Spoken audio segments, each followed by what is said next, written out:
हम लक्ष्य निर्धारण सत्र में आपका स्वागत करते हैं। चलो पहले समझते हैं कि लक्ष्य क्या होते हैं। लक्ष्य का मतलब है किसी चीज को प्राप्त करने की इच्छा या उसका वांछित परिणाम। यह एक सपना होता है जिसे हम पूरा करने के लिए प्रयास करते हैं। लोग अक्सर अपने लक्ष्यों के लिए समय सीमा तय करते हैं क्योंकि समय उनके लक्ष्य को पूरा करने में महत्वपूर्ण भूमिका निभाता है। यह मतलब समझने के लिए कि लक्ष्य कैसे हमें बढ़ावा देता है, हमें यह समझना होगा कि लक्ष्य हमें किसी विशेष कारण पर फोकस करने में मदद करता है। लक्ष्य हमें बढ़ावा देते हैं क्योंकि लक्ष्य हमारे प्रयास, ध्यान, संसाधन और व्यवहार को एक विशेष कारण पर फोकस करने में मदद करते हैं। चलो हम इस तकनीक को फ्लोचार्ट के जरिए समझते हैं। जैसे ही हम उस आखिरी लक्ष्य की तरफ बढ़ते हैं जो हमें वास्तव में चाहिए, हमें स्मार्ट लक्ष्य बनाने होंगे। फिर हमें प्राथमिकताएं तय करनी होंगी और उसके अनुसार एक एक्शन प्लान यानी कार्रवाई की योजना बनानी होगी। वहां हमें एक कार्रवाई कार्यक्रम बनाना होगा और उसके बाद काम करना होगा। और सबसे अंत में सबसे महत्वपूर्ण है कि हम अपने लक्ष्यों का पुनर्मूल्यांकन करें ताकि हमें उन्हें और बेहतर बनाने का मौका मिले। स्मार्ट, हमारे लक्ष्य स्मार्ट होने चाहिए। एस से स्पेसिफिक यानी स्पष्ट, एम से मेजरेबल यानी मापनीय, ए अचीवेबल यानी प्राप्ति योग्य, आर रेलेवेंट यानी वास्तविक, टी से टाइम बाउंड यानी समय सीमित। चलिए इन्हें एक एक करके विस्तार से समझते। स्पेसिफिक, स्पष्ट, यहां हमें लक्ष्य को स्पष्ट और विशेष रूप से परिभाषित करना होगा।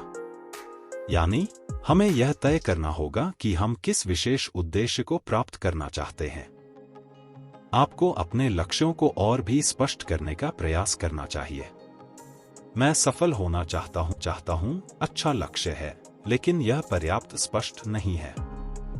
एक विशिष्ट लक्ष्य यह हो सकता है कि मैं अगले साल 30% की वेतन वृद्धि प्राप्त करना चाहता हूं। आप अपने लक्ष्यों को और भी स्पष्ट बना सकते हैं जब आप अपने आप से पूछते हैं कि आप इस लक्ष्य को क्यों प्राप्त कर रहे हैं। आपके टीम सदस्य कौन हैं? आपके संगठन का उद्देश्य क्या है? यह कहां होगा? कब समय सीमा है? कौन कौन सी आवश्यकताएं, संसाधन आपको चाहिए? इन प्रश्नों के उत्तर देकर हम स्पष्ट कर सकते हैं और उसे प्राप्त करने का मार्ग तय कर सकते हैं। मेजरेबल, मापनीय, इसका मतलब है कि हमें अपने प्रयास को मापने के लिए मापनीय मापदंडों को सेट करना होगा। इससे हम यह जान पाएंगे कि हमारे लक्ष्य को हासिल करने के लिए हमें कितना प्रयास करना होगा।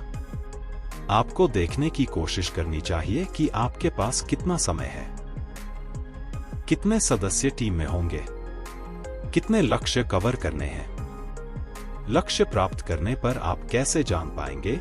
इन प्रश्नों के उत्तर देने से आप अपने लक्ष्य की प्रगति को माप सकते हैं और आवश्यक उत्तर मिलने पर आप आगे की कार्रवाई निर्धारित कर सकते हैं।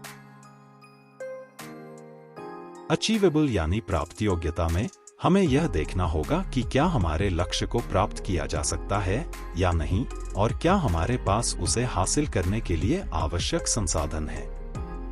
संभवनीयता के लिए हमें बहुत बड़े लक्ष्य नहीं बनाने चाहिए। हमें अपने लक्ष्यों को चुनौतीपूर्ण लेकिन संभावनशील बनाना चाहिए। हमेशा यह देखें कि क्या हमारे पास आवश्यक संसाधन हैं और क्या हमें उपकरण और सहायता की आवश्यकता है।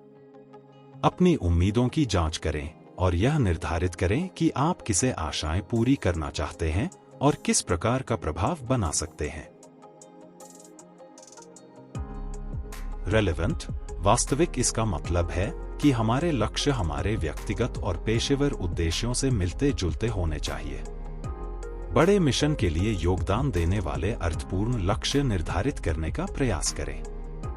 पुनर्मूल्यांकन करें कि आपके लक्ष्य आपको या आपके संगठन को कैसे मदद करेंगे।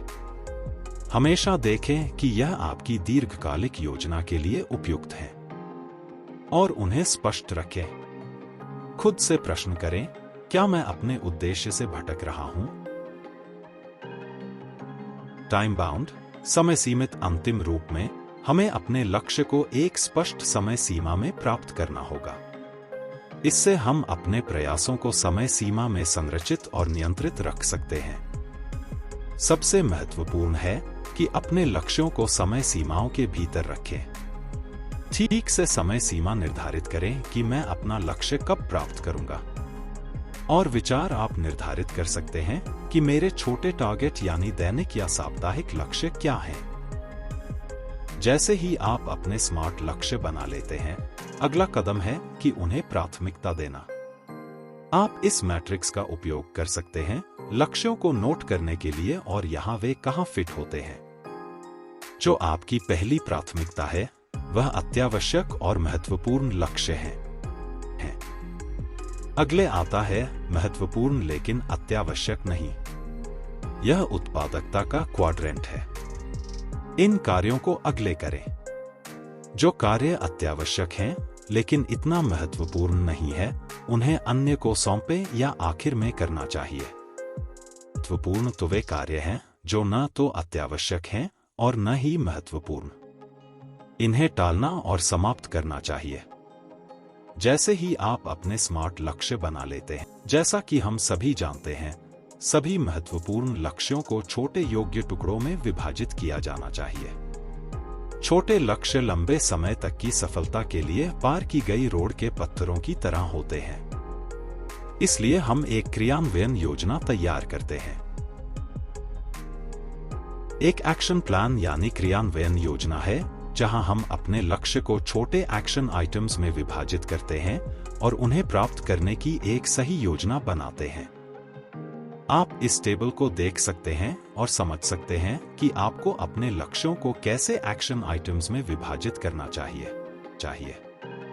उनकी प्राथमिकता स्तर और निर्धारित तारीख को सेट करें।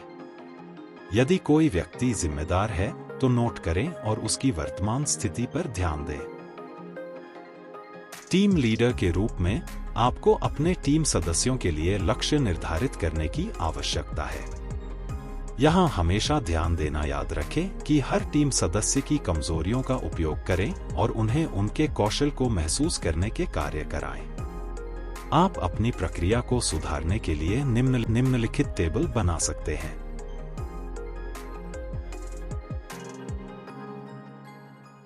अगला लक्ष्य स्थिति का मॉनिटरिंग आता है। लक्ष्यों या उद्देश्यों की समग्र स्थिति को यहां ट्रैक करें। सूची बनाएं और हर बार जब कोई क्रियान्वयन आइटम सूची से हटा जाता है, अपडेट करें। किसी भी अड़चन या चुनौती की पहचान करें।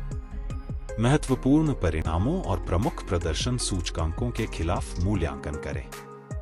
इससे जवाबदेही और उत्पादकता में वृद्धि होती है। इस प्रक्रिया में याद रखने योग्य कुछ मुख्य बिंदु हैं। Stay flexible. अपने लक्ष्य और कार्रवाई की योजना को कभी-कभी परिस्थितियों के बदलने या नई जानकारी के आधार पर समायोजित करने के लिए हमेशा तैयार रहें। Seek feedback and support. अपने लक्ष्यों को अपने भरोसेमंद साथी, मेंटर या दोस्तों के साथ साझा करें और उनसे सहारा मांगें। Celebrate achievements. अपनी सफलताओं और महत्वपूर्ण कदमों को धन्यवादी होकर मनाएं ताकि आपका उत्साह बना रहे और सकारात्मक बर्ताव को स्थायी बनाए।